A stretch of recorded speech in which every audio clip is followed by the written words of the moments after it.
Thanks for coming, everyone, to our presentation on increasing uptake of domestic abuse services in Kent. My name is Freeman. I work as an advisor at the Behavioural Insights team in the local government team there. So that means I work primarily on adult social care and children's social care projects, but obviously also on wider social services, including domestic abuse. The project, the organization that won funding to do this project was Kent County Council. Unfortunately, our main contact from KCC wasn't able to make it today. But fortunately, David Naylor here from Victim Support, one of the service providers locally that we worked with really closely, was able to step in, which is actually really great because David and I are probably actually out of all the organizations that were involved in this project, him and I were the only people that really worked on this from start to finish. So it's actually really great to have him here. I don't know, David, if you want to say a few words about your background. Yep, so I'm the contract account manager for Victim Support. Victim Support has been in Kent for over 40 years. We provide the core victim service to the Police and Crime Commissioner. They're our main commissioned agency. So we support all victims of crime in Kent with the exception of murder and blackmail and kidnap. We contact roughly 80,000 to 90,000 we're approaching last year. Across the year, so that's a significant number. And of that, around 30% are victims of domestic abuse.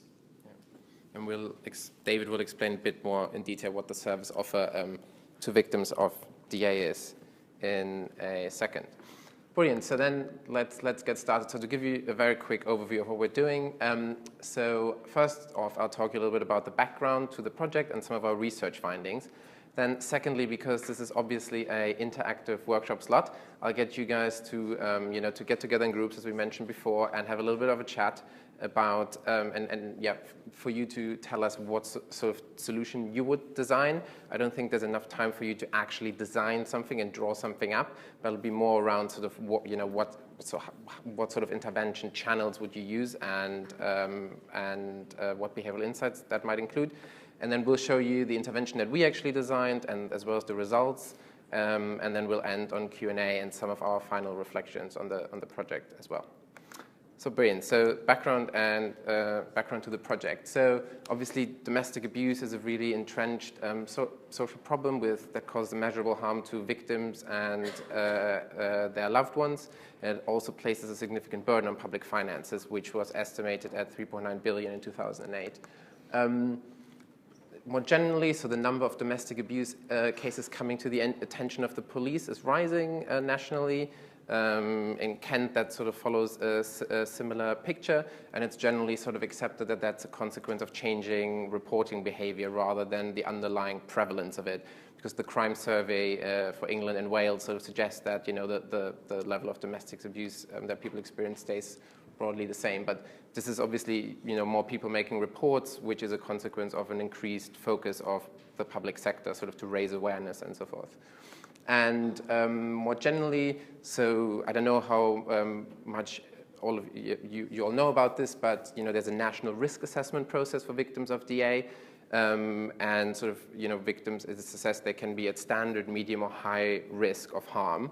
And over the past 10 to 15 years, safeguarding mechanisms for high-risk victims have really improved, but there's still a lot of need for early identification of victims and more victim-led service provision across all levels of risk, so including standard and medium. And yeah, as I mentioned briefly at the start, so Kent County Council applied to the LGSBI program, won funding, and then we initially did some scoping work together with them, and then actually ended up working quite closely with Kent Police and Victim Support on designing and testing an intervention. Give you a bit of background about the research that we did. So we did phone interviews initially with staff from Kent County Council and the service providers, and we also had 2 in-person fieldwork visits to interview frontline staff.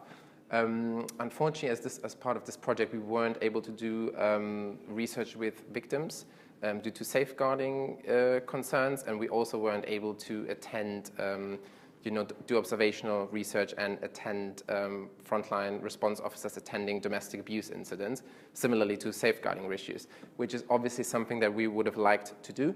But we did, as we typically do at the Behavioral Insights team in our projects, we did a review of the academic literature.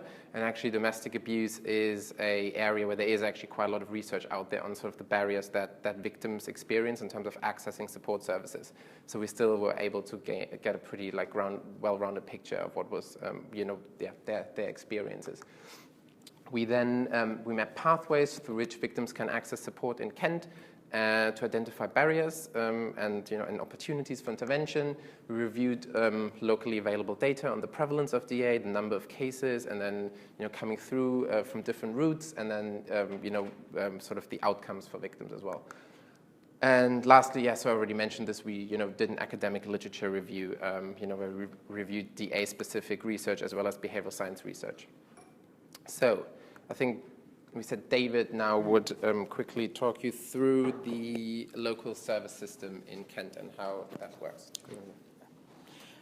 So in terms of where we sit within this whole provision, we have the Triage and Assessment Service, which is a phone-based service, and it sits as part of our core service as well. We have around 14 people that are there to do the outbound calls to victims of crime. They also take inbound calls as well. We operate from 8 to 8 Monday through Friday, and then Saturday from 9 until 5. And outside of those hours, victim support has what is called Support Line, and that's open 24/7, 365 days a year. That's based in Cardiff, and that will again provide immediate safeguarding. If it isn't an issue to do with a 999 issue, then they can provide some advice, and then they will pass it through to the local teams the next day. And what we do the risk assessment if it hasn't already been done, or if they're a medium or a high risk, we'll redo that initial assessment around risk. It's called the DASH. And then, depending on what comes through to us, if they are medium or high, we'll refer them on to local service providers, and that will depend on where you live as to who that goes to. The idea being to give a much more local response to individual need. We will not be supporting them. However, if they are standard risk, then they will actually be offered support by us, and we provide that across Kent and Medway. It doesn't matter whereabouts in that you live, we will provide that. We also can offer it either by telephone or face-to-face, and it doesn't actually have to be in the area where you live. If you would feel more secure receiving that support away from your locality, and for many people that actually is quite important, then we will respond to the individual needs of the victim.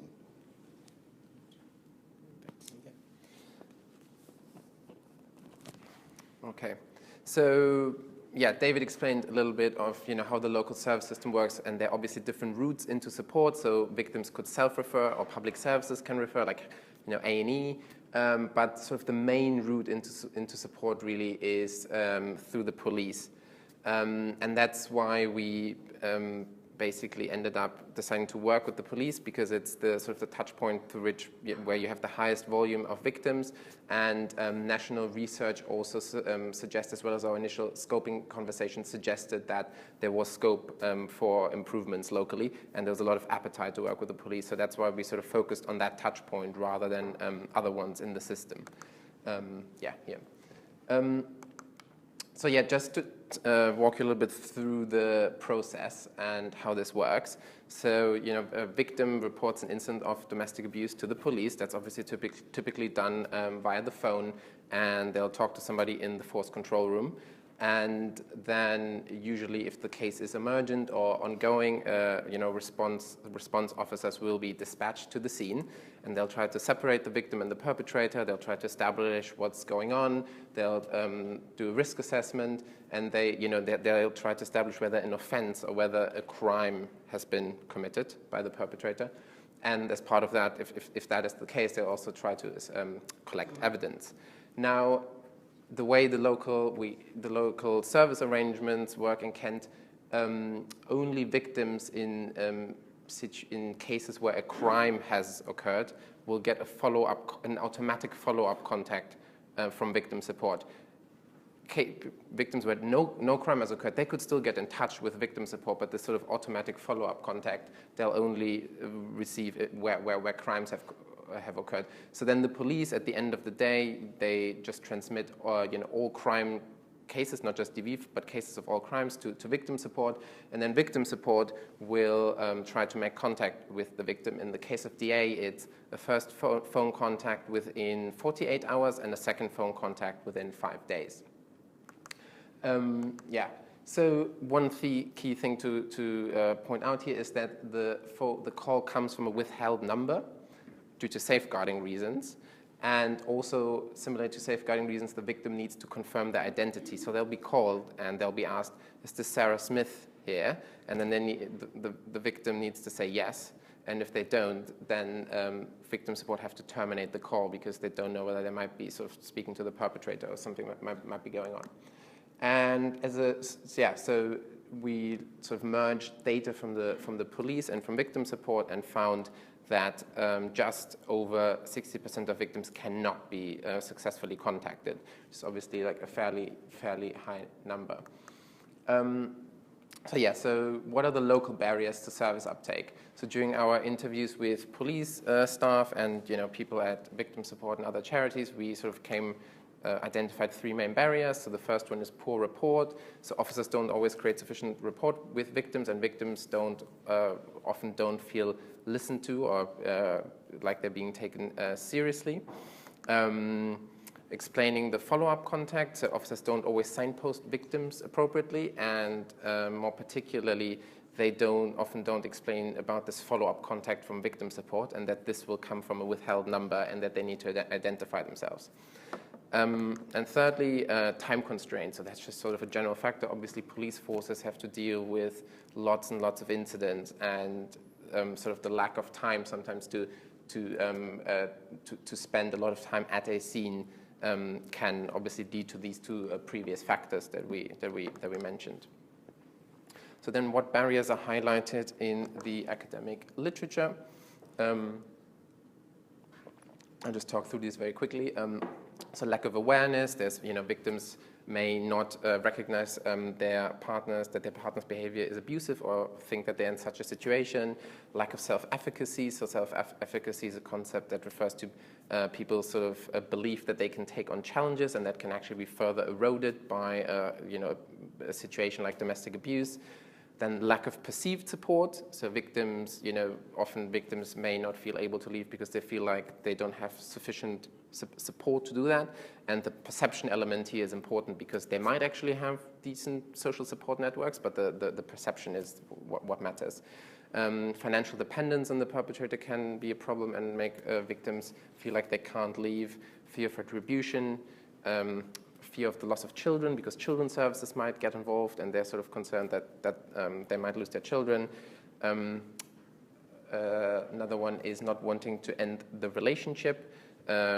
Obviously, so sometimes victims think that in order to access support, they must be willing to leave their partner, which is not the case at all. So you could also still be in the relationship and be accessing support, and that might lead perhaps to you deciding to leave in the future, but there's no such condition for accessing support. And obviously stigma as well. So people might worry what others will think of them.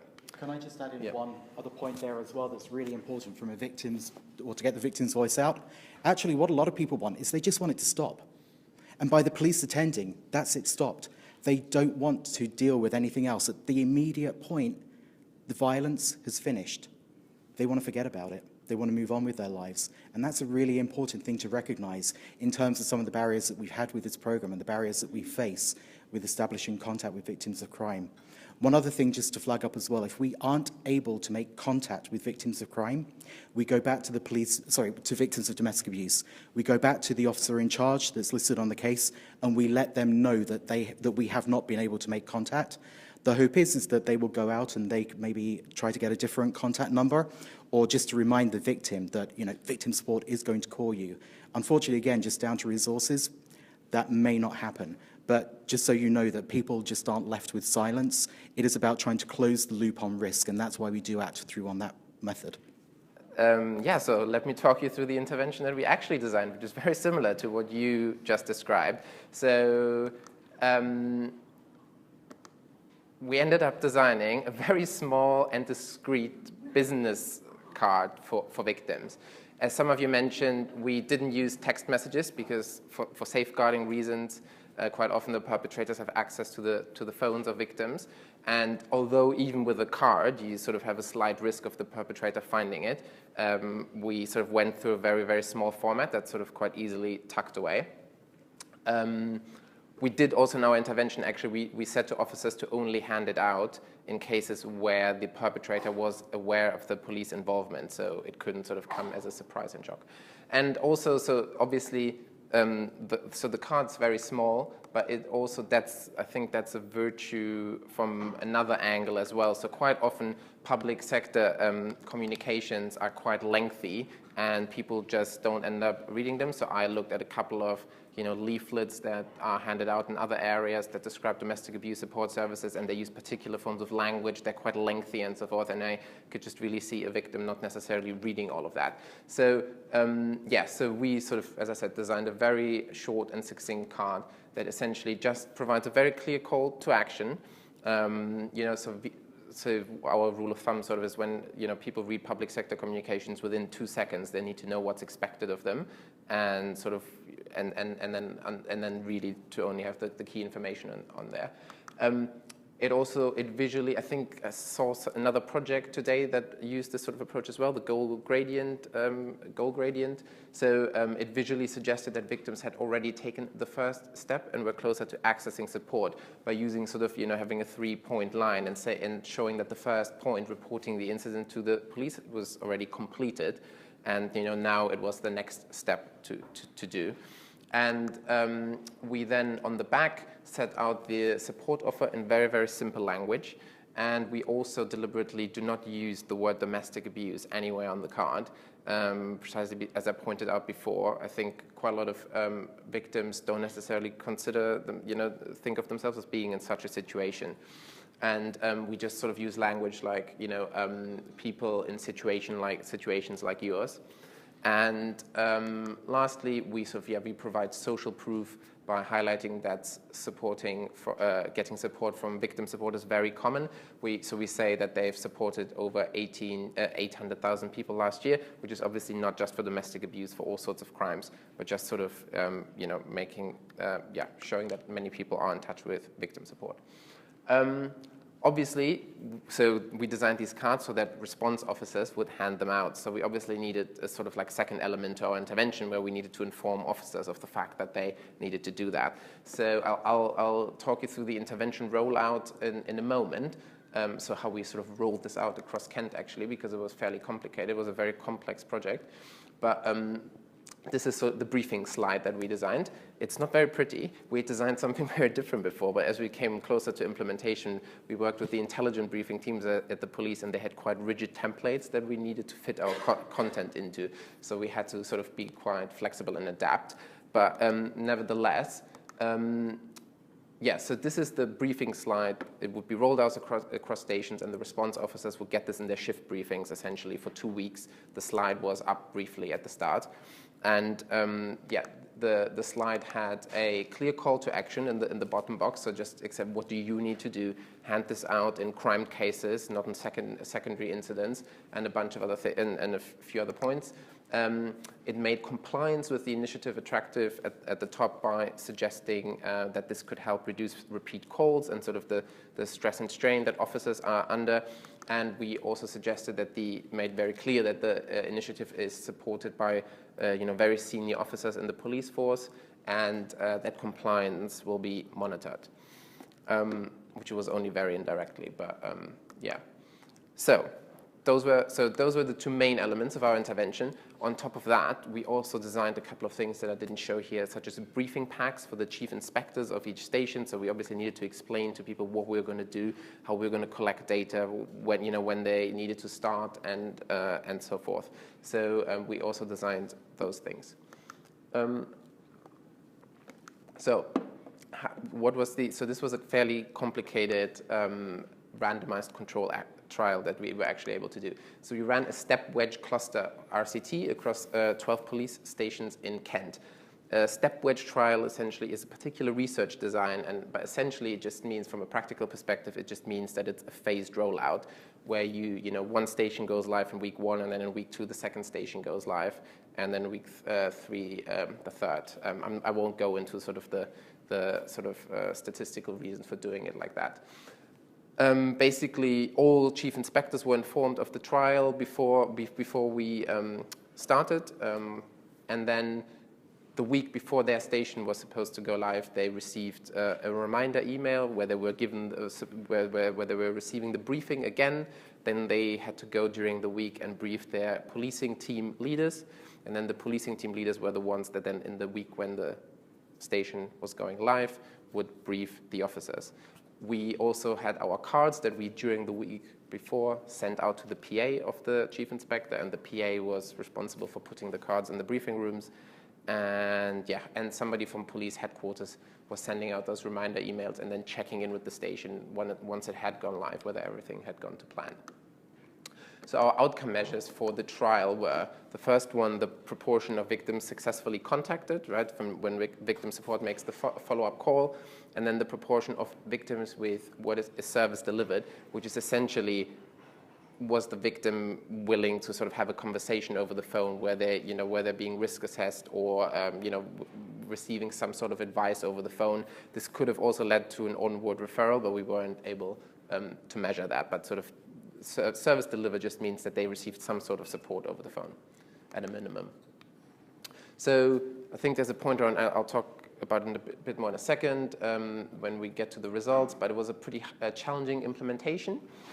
Basically, usually, ideally, we would have, on some level, would have liked to be a bit more involved in the rollout, but that was just practically not possible at all. We sort of really just needed to rely on the chain of command in Kent Police to function.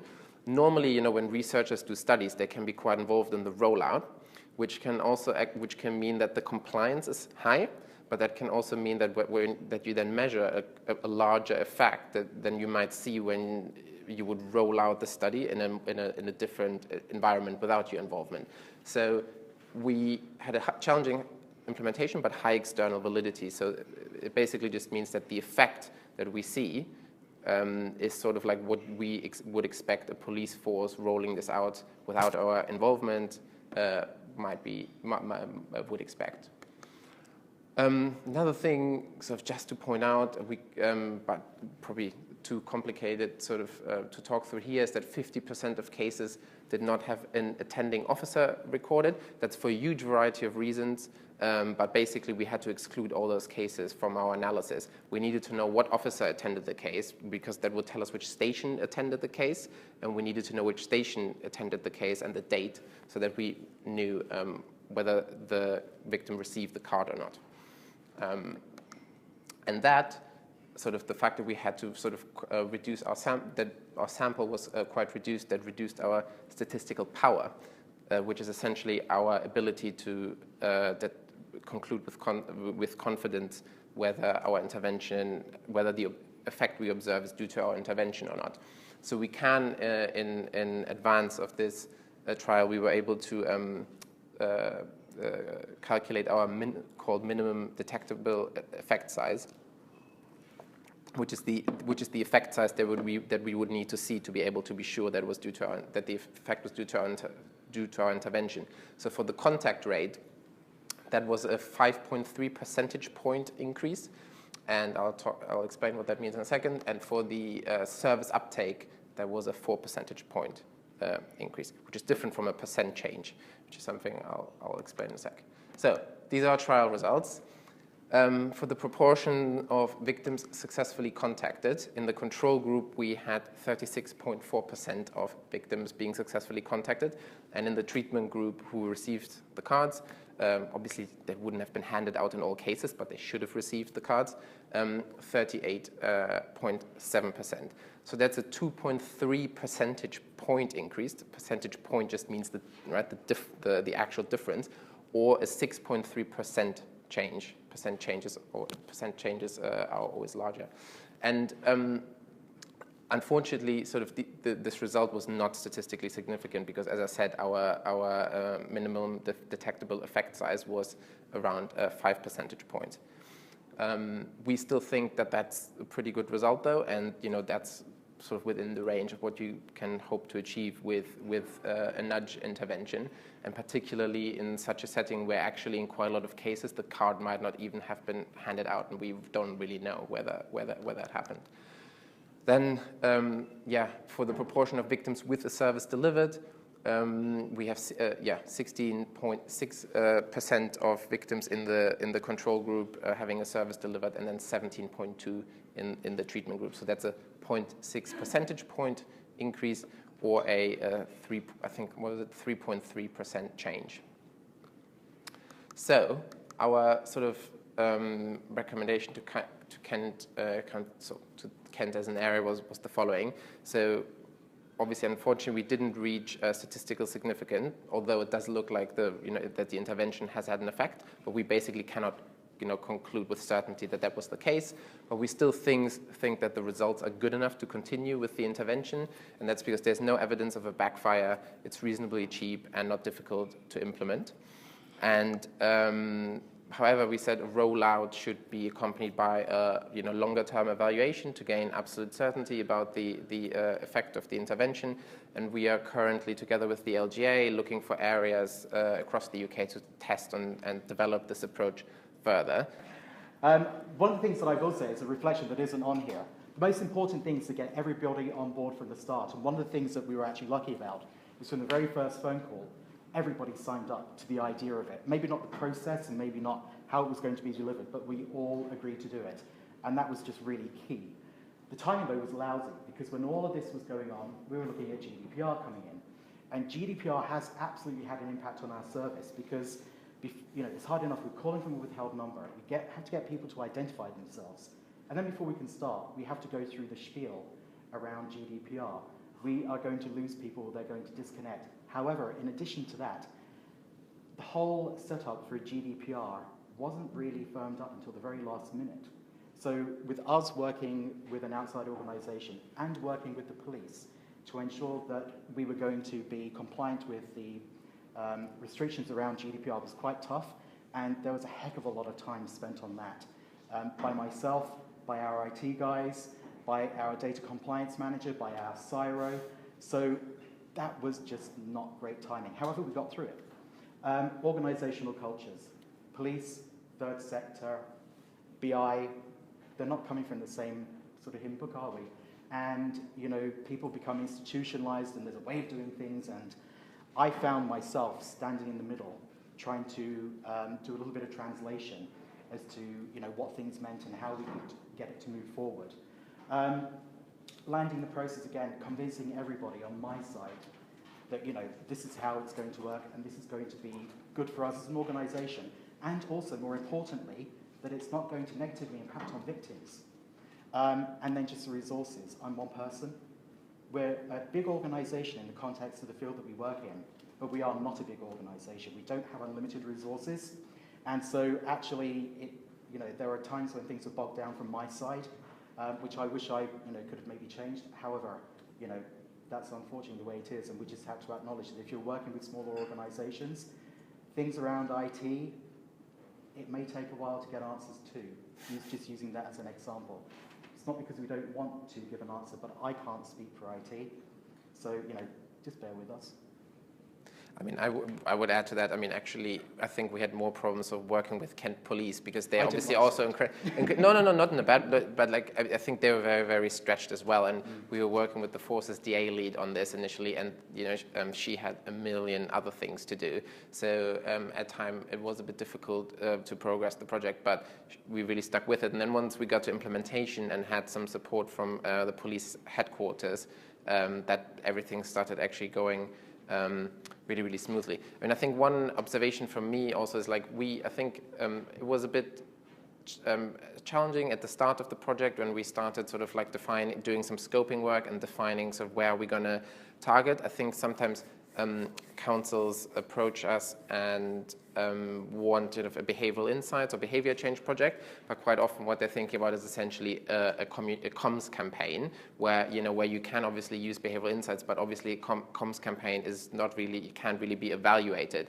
And I guess our value, I mean, of course you can apply behavioral insights to that, but our value add, I think is, and it's generally important, to try to evaluate things as robustly as possible. So, just a generalized comms campaign just can't be evaluated. So we always try to work with clients then to make sure that we can identify some really particular touch points where we can actually target an intervention that can be measured. And in order for it to be measured, there needs to be some existing data being collected, ideally, because otherwise you need to start looking at sending out surveys to people that might not respond to it. It's unreliable, yeah. So there are a variety of constraints there. I mean, I think more broadly, I think sort of speaking to David's point around organizational cultures, I think, so if we, I guess from our perspective, I guess, public and third sector can be a bit risk averse at times, although we have a lot of sympathy for it because, I mean, many people at BIT actually used to work in the civil service or in local government. So I used to work at Essex County Council. I know what it's like. So I think we, sort of just try to come in from a slightly different angle and be like, I think we can do that. I think it's going to be fine. And then just working with partners, building trust, sort of come to an understanding. And I think it actually all worked out really, really nicely on this project, where I think on some points, victim support rightly said, like, this we can't do. And then on other points, we sort of, came to an understanding, well, this method of like assembling and sharing the data will actually be okay. And it's going to be okay under GDPR. And I'd say as well, it was quite good that we have a really great relationship with the police, because it then was much easier then to have the channels of communication open, and also our commissioner as well, the PCC and KCC involved on both sides, sort of helping to guide it along. I think it did really help from that standpoint. All right, cool. Thank you very much for coming. I hope that was useful. And yeah, if you have any questions, feel free to grab us afterwards. Our email address, I'll put up our email addresses as well in case you want to email us. There you go. Yeah, and as I said before, if you're interested in the learning event and maybe trialing this in your area, yeah, come find us, talk to the LGA. Thank you.